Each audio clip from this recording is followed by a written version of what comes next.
Ang karakteristik ng good bridge, unang-una, dapat humble ka. Guys, tanda mo guys, may kasabihan tayo kung sino yung mga nagpapakumbaba, siya yung itinataas. Okay? Kaya dapat dito guys, remain as humble as you can. Maski kumikita ka na, maski diamond ka pa, tama? Dapat humble ka pa rin. Okay? Number two, letter B is yung excited. Dapat ito, wag mawawala sa'yo yung excitement. Guys, ang DXN or itong business natin, this is business of building excitement. Dapat lagi kang excited. Maski nung simula ka, dapat ang feeling mo yung nagsisimula ka pa lang kung gaano ka ka-excited nun. Kasi marami nagdi-DXN, tumagal ng 2 buwan, 3 buwan, 1 taon, parang nawawala yung excitement niya. Tama? Guys, dito, dapat lagi kang excited hanggang mag-diamond ka, tama, hanggang kumita ka ng 200,000, 100,000, dapat excited ka pa rin. Kasi maraming tao, yan ang hindi nila maalagaan yung pagiging excited nila. Okay, saka dapat dito guys, kunyari, may sitwasyon ka sa bahay, may problema ka sa bahay, huwag mo dadalhin sa DXN. Tama? Iwanan mo yung problema mo sa bahay para pagkarap mo yung mga business partner mo, mga downline mo, excited ka, nakakapag-share ka ng maganda sa kanila. Kasi mahirap na dali mo yung nangyari doon, tapos dadalhin mo sa DXN, wag, madadamay pati negosyo mo. Kung ano yung naiwan mo doon, balikan mo na lang pag-uwi mo ng bahay. Tama ba? Kasi maraming ang good leader guys, isang qualities ng good leader, dapat conquer your emotion. Dapat dito medyo artista ka. Pagdating sa nag-roll yung tape, gawin mo, magpatawa ka. Diba? Gawin mo, gawin mo yung trabaho mo. Kumbaga, ito yung trabaho natin, mag-build ng excitement. Okay? Letter C naman, dapat madami kang kilalang advisor. Diyan mo magagamit yung tickler mo. Yung tickler, mag-interview ka para marami kang makilala. Tanangin mo lang yung background nila. Tanangin mo kung ano na sila sa DXN, star diamond na ba sila? Magkano yung kinikita nila? Diba? Ano yung tips na pwedeng mabigay nila sa'yo? Tapos papirmahin mo doon sa tickler mo. Tapos pagkatapos mo papirmahin, sabihin mo, apply. Pwede ba pag meron akong prospect, pwede ba ako magpa-ABC sa'yo? Alam niya na kung ano ibig sabihin ng ABC, lalo na yung mga diamond na. Kasi pag ginawa mo yung gano'n, nag-i-interview ka ng mga advisor, makikita nila na humble ka. Doon sa kahambulan mo, makikilala ka doon sa isang branch, o kaya sa isang center, o kaya kahit saan ka magpunta. Kaya makakasurvive ka, maski mag-isa ka doon, importante, marunong kang makipagkilala sa mga advisor. Tama? Na nagbe-base dun sa isang center, dapat active dun sa active na nag-network dun sa center. Okay? Kasi pag wala kang advisor doon, ikaw pa rin ang ikaw, medyo mahihirapan ka. Mas maganda talaga pag mayroong nag-a-advise. Okay? Letter D, dapat may good learning attitude at isang good bridge. Marunong makinig kung ano yung sinasabi nung advisor, nakikinig siya, sinusulat niya. Okay? Letter E naman, nakikiteam up sa mga crossline. Okay? Dapat marunong kang makisama din sa mga crossline, hindi ikaw yung pakikisamahan. Dapat marunong kang makisama sa mga crossline. Okay? Kumbaga, may nasambol na siya. Kumbaga yung crossline natin, yan yung magiging kaibigan natin sa habang ginagawa niyo yung basic. Kagaya ko, yan ang ginagawa ko. Kunyari, wala si upline, di ba? Ginagawa ko, naipag-iibigan ako dun sa mga crossline. Pag nakita ko yung crossline ko, sa tingin ko makakatulong sa akin yung pwede ko mapag-advisoran. Di ba? Pag may dala ako, di meron akong malalapitan pag meron akong dala. Di ba? Pwede kong pakausap sa kanya kahit konti lang. Tapos, saka ko natin ng BM o i-BBUin. Importante, yung crossline, kumbaga yan ang ka-team natin dito. Hindi natin kaaway yan. Important, maski hindi mo ka-grupo yan, walang kinikita sa'yo. Yan yung isa sa mga tutulong sa'yo, malaking factor pag meron kang ka-team up na crossline. Okay? Letter F, laging positive. Ang isang good bridge, laging positive. Humahanap siya ng laging positive. Kunyari, meron kang tao, tatanong sa'yo, mahirap ba DXN? Etong DXN, hindi siya madali, hindi siya mahirap. Yun yung mga sagot ng mga positive.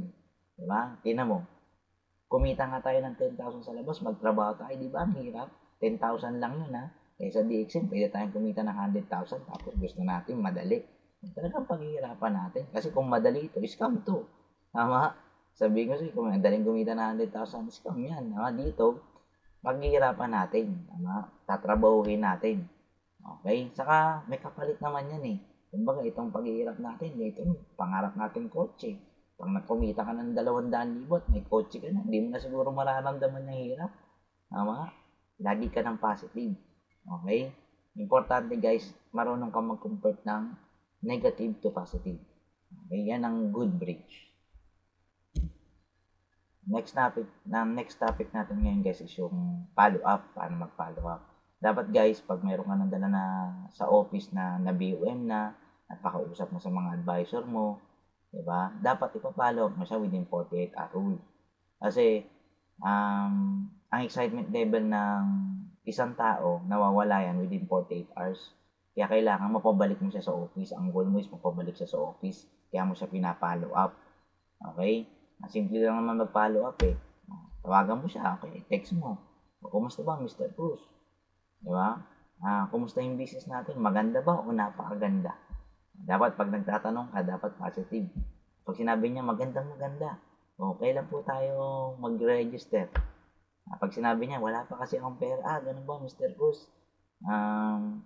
Invite sana kita eh, na umattend uli dun sa opisina para mapag-aralan muna natin yung negosyo. Kasi pag wala pang pera, malalaman mo kasi yung tao pag interesado. Kunyari, wala interesado o kaya nagdadahilan lang.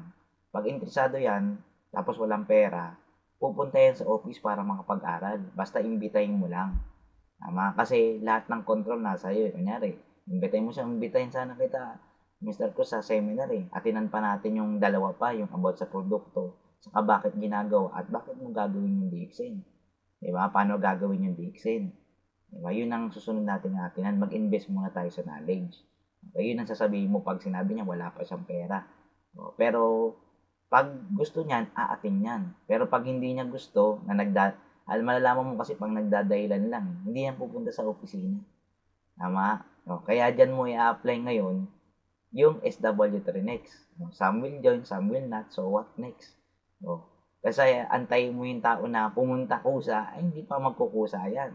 Kasi nga, hindi pa yan automatic eh. Hindi pa yan na-internalize yung negosyo. Kaya importante, ikaw yung nagko-control. Ang gawin mo, ipalo mo siya. Okay? Kasi, diyan mo rin malalaman kung ininext mo na siya. Kung tututukan mo ba siya o maghahanap ka ng iba. Okay? O pag kita mo, hindi talaga yung sugado, hanap ka ng iba, pero ipalo-follow up mo pa lang sa text mo lang. Tapos hanap ka pa na ng iba. Huwag mong antayin na, kasi minsan, ang mali ng ibang distributor, nakita nila, potential. Tinututukan na lang tinututukan. Tumagal sila dun, 2 taon na. Hindi pa rin nag-join. Tama? Ang mangyayari dyan, mapapako ka lang, di ba?